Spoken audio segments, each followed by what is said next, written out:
Meteorologists rely on radar to forecast and warn you of dangerous weather.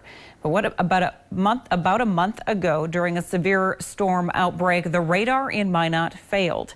And what you saw on your phone and your TV screens wasn't accurately depicting the danger.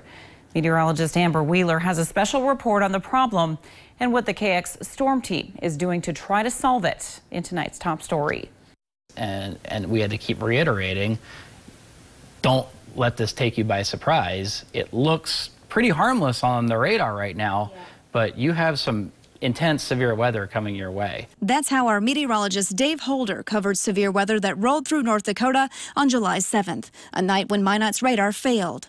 Wind was shredding through businesses and homes, all while showing what looked like rain showers on the radar. It was also tough to communicate with what was going on up towards our northern counties with our viewers, because if we're flying blind, then they're pretty much blind as well. Looking at the radar data, you may not have thought it was such a bad storm coming through.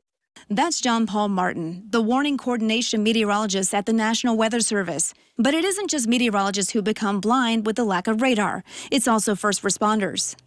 It can be concerning, for sure. You know, it does limit the coverage just a little bit. Jennifer Wichman is the emergency manager who makes sure Ward County is prepared for severe storms by opening shelters.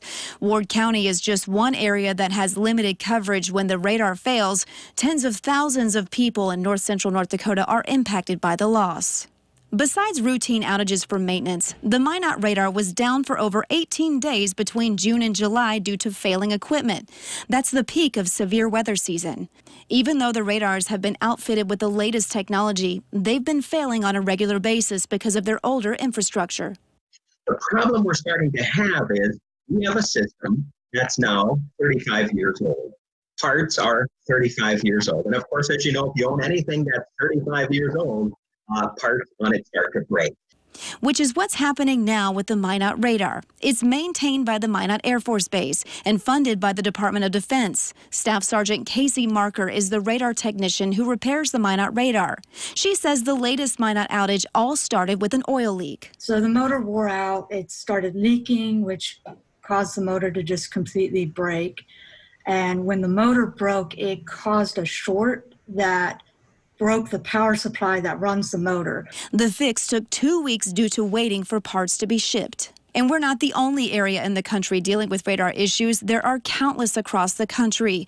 The most notable recent outage was in January of 2017 in Georgia. 3 radar sites went down during a tornado outbreak.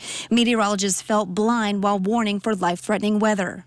From what I've seen of the Minot radar, it's a fairly reliable radar. And she's not wrong. The government says radar should be up and running 96% of the time or more. And the Minot radar has met that standard most years, but not every year. In 2017, Minot's radar had a rate of 89%, and this year we're only at 87%. That's including the recent outages of over 2 weeks.